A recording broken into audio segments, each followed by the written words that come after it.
जय हिंद साथियों। रात के लगभग 11 बज गए हैं और गाजीपुर बॉर्डर पे माहौल जो है वो बिल्कुल भी ठीक नहीं है। राहुल गांधी जी ने एक ट्वीट किया है, एक संदेश दिया है, मैं पढ़ना चाहती हूँ। राहुल गांधी जी कांग्रेस नेता ने कहा है, एक साइड चुनने का समय है, यानी कि एक तरफ होने का अब समय है। राहुल जी आगे लिखते हैं, मेरा फैसला साफ है, मैं लोकतंत्र के साथ हूं, मैं किसानों और उनके शांतिपूर्ण आंदोलन के साथ हूं। मैं आप सभी से कहूंगी, एक तरफ हो जाइए। एक तरफ हमारी तानाशाह अहंकारी सत्ता सरकार खड़ी है, दूसरी तरफ हमारे देश का अन्नदाता खड़ा हुआ है। 26 जनवरी को जो कुछ भी हुआ, भारत की राजधानी दिल्ली को शर्मसार किया। लाल किले की प्राचीर पर चढ़ने वाले, तिरंगे का अपमान करने वाले अभी तक गिरफ्तार नहीं किए गए, अभी तक गिरफ्तार करके जेल नहीं भेजे गए, अभी तक उनका पासपोर्ट जब्त नहीं किया गया। लेकिन वहीं हमारे किसान अन्नदाता राकेश टिकैत जी दिल्ली पुलिस की नौकरी छोड़कर आए, 44 बार किसानों के आंदोलन में जेल गए, 44 बार जेल गए। और आज भी 3 दशकों से राकेश टिकैत जी का परिवार किसानों के आंदोलन को लड़ रहा है। उनके ऊपर FIR, देशद्रोह के मुकदमे, और गाजीपुर बॉर्डर में जो माहौल है वो बेहद चिंता पैदा करने वाला है। बिजली काट दी गई है, पानी रोक दिया गया है। राकेश टिकैत जी जो किसान नेता है, उन्होंने कहा है कि अब मैं पानी भी सरकार का नहीं पीऊंगा, गांव से मेरे पानी आएगा, मैं पीऊंगा और यहीं अपनी जान दे दूंगा। क्या चाहती है ये सरकार? ये सरकार अगर चाह रही है कि आप जवान और किसान को आमने सामने कर देंगे और हमें कहेंगे हम चुने कि हम जवान के साथ हैं तो किसान के साथ हैं, इनके आपके षड्यंत्रकारी साजिशों में हम आने वाले नहीं हैं। हम उसी नारे को बुलंद रखेंगे। आप बेशक नारा देना चाहते हो किसान वर्सेस जवान, नहीं, जय जवान जय किसान था, है और रहेगा। कल भी तिरंगे का सम्मान था, आज भी है, कल भी रहेगा।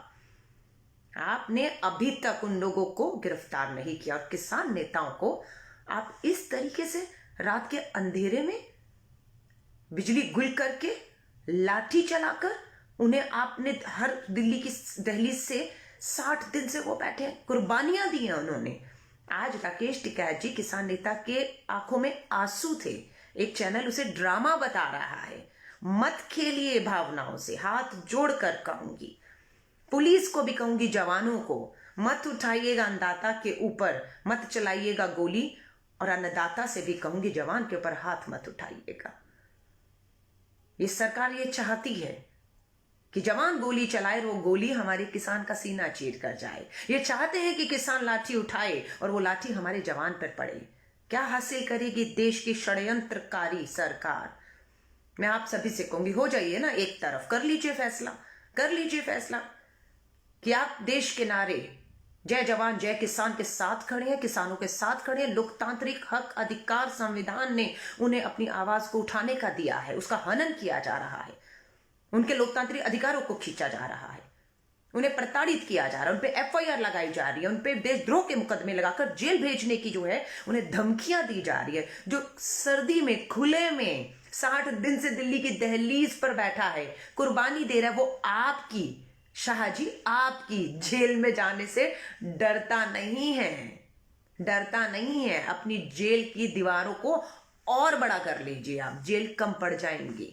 40,000 गांव के लोग राकेश टिकैत जी के आंसू देखकर भावुक होकर गाजीपुर बॉर्डर पहुंच चुके हैं। पुलिस को कहूंगी, ये वर्दी देश ने आपको दी है, संवैधानिक शपथ आपने ली है। किसी भी अहंकारी, तानाशाही, षड्यंत्रकारी सत्ता के हाथ की कठपुतली बनकर कुछ मत कीजिएगा। जिनके साथ संयम दिखाना था किसानों के साथ, उन्हें पीटा गया, और जिन दंगाई हिंसा फैलाने वालों के ऊपर, मैं तो साफ कह रही हूं, वो लोग थे, वो आतंकी, खालिस्तानी, नक्सली, जो भी कहा जा रहा था, वो बिल्कुल लाल किले की प्राचीर तक घुस गए थे और वहां तिरंगे का अपमान किया। वो बिल्कुल पुलिस की गोली के काबिल थे, लेकिन उनके साथ संयम बरत के उन्हें छोड़ दिया और अभी तक उन्हें नहीं पकड़ा गया। चांदनी चौक की विधायक रही हूं, लाल किला मेरी विधानसभा में आता है।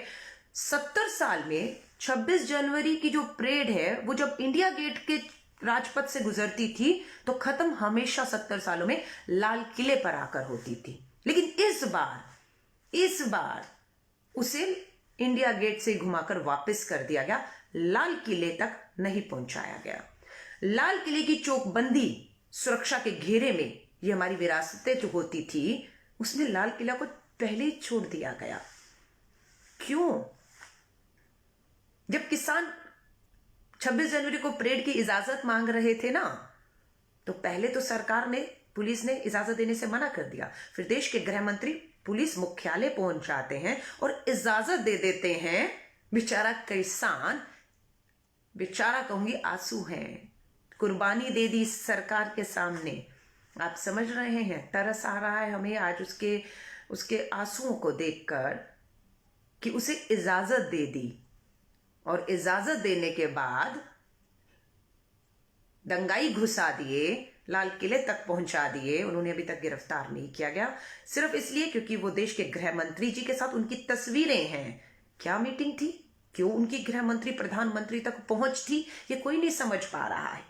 आप हमें, किसान नहीं प्रधानमंत्री जी को मिल पा रहा, और वो दीप सिद्धू की पहुंच देश के प्रधानमंत्री गृह मंत्री के साथ है। आज तक पता नहीं लगा कि वो मीटिंग के क्यों हो रही थी, उस मीटिंग में चर्चा क्या हुई थी। तो मुझे साफ है कि एक षड्यंत्र के तहत पूरे इस आंदोलन को जो है बदनाम करने के लिए, किसानों को बदनाम करने के लिए एक षड्यंत्र करके दंगाइयों को घुसाया गया। और आज उन दंगाइयों पर कोई एफआईआर नहीं है, लुकआउट नोटिस नहीं है, उनके पासपोर्ट जब्त नहीं किए गए, उन्हें भाग जाने की पूरी जो है वो उनके लिए रास्ते खोले जा रहे हैं। मैं आप सबसे हाथ जोड़कर कहूंगी, 1,500 से ऊपर लोग देख रहे हैं, हो जाइए एक तरफ, बन जाइए इस लोकतंत्र की आवाज को। 60 दिन तक शांतिपूर्ण तरीके से दिल्ली की दहलीज पर बैठा किसान कुर्बानी देता रहा, एक बार हिंसा नहीं हुई। 26 जनवरी की जो इजाजत मिली वो षड्यंत्र का हिस्सा था और वहां पर दंगाइयों को घुसाया गया, हिंसा करवाई गई। और सारा पूरी कोशिश, दिन भर मैं मीडिया में रही और एक ही चर्चा रही, एक तरफा। किसी ने देश के गृह मंत्री से नहीं पूछा कि आपके गृह मंत्री होते हुए भारत की राजधानी की पुलिस, कानून व्यवस्था, सुरक्षा तो आपके अधीन है, और एक साल में दूसरी बार दिल्ली फेल हुई है। पहले दिल्ली दंगे और अब ये। कोई नहीं सवाल कर रहा, कोई नहीं पूछ रहा दीप सिद्धू की पहुंच आप तक कैसे है, कोई सवाल नहीं कर रहा। अमित शाह जी से हिम्मत नहीं है। किसान और अन्नदाताओं को लगातार बदनाम किया जा रहा है। मैं आपसे कहूंगी, साइड ले लीजिए। अगर आप अहंकारी, षड्यंत्रकारी सत्ता के साथ खड़े हैं तो खुलकर खड़े रहिए, हमें कोई दिक्कत नहीं है। लेकिन हमने फैसला कर लिया है, हमारे नेता राहुल गांधी जी ने फैसला कर लिया है कि हमें एक साइड होना होगा, और उन्होंने किसानों की तरफ को चुना है। उन्होंने किसानों के आंदोलन का समर्थन करने के लिए फैसला किया है, और उन्होंने किसी भी लोकतांत्रिक अधिकारों से शांतिपूर्ण गांधीवादी तरीकों से हो रहे आंदोलनों का समर्थन करने का फैसला किया है। गाजीपुर का माहौल रात भर में कुछ लोग सो चुके होंगे, कुछ हमारे जैसे बिल्कुल पल पल की खबर है, 35-40 हजार लोग पहुंच चुके हैं। भाजपा ने भी अपने दंगाइयों को वहां भेज दिया है। लठ बजाओ, खदेड़ो ही नहीं, क्योंकि ये देश के खिलाफ नहीं है, ये अपना हक अधिकार किसान मांग रहा है। ये देश की मोदी सरकार और कानूनों के खिलाफ है, इसलिए ने लठ बजाओ और खदेड़ो का नारा भाजपा के नेता वहां पहुंच के लगा रहे हैं और पुलिस उन्हें रोक नहीं रही है। अगर भाजपा के नेता पहुंच के नारे लगाएंगे तो दूसरी तरफ के लोग भी आकर नारे लगाएंगे, और फिर क्या मंजर होगा, क्या हासिल हो जाएगा। और ये सिर्फ गाजीपुर में हो रहा है, यूपी बॉर्डर के अंदर। यहां से दिल्ली की पुलिस भी पूरी सरहद पे खड़ी हुई है, हर तरफ से रास्ते बंद कर दिए गए हैं। गाजीपुर से पीछे नहीं हटने दिया जाएगा यूपी की तरफ, और यहां से दिल्ली बढ़ने नहीं दिया जाएगा। घेरने की जो साजिश है, मैं कह रही हूं, एक भी किसान या राकेश टिकैत जी, अभी उनका बीपी जो है वो बुजुर्ग आदमी है, लड़ रहा है लड़ाई। कुर्बानियां जो शहादतें दी हैं अभी किसानों ने पिछले 60 दिनों से, जाया नहीं जाने देना चाहते हैं। लोकतांत्रिक अधिकार है। कोर्ट तक ने उनको उठाने से मना कर दिया। कोर्ट ने यहां तक कह दिया, सुप्रीम कोर्ट ने, ये उनका लोकतांत्रिक अधिकार है, उसमें वो कोई हस्तक्षेप नहीं करेंगे जब तक वो हिंसक नहीं होते हैं।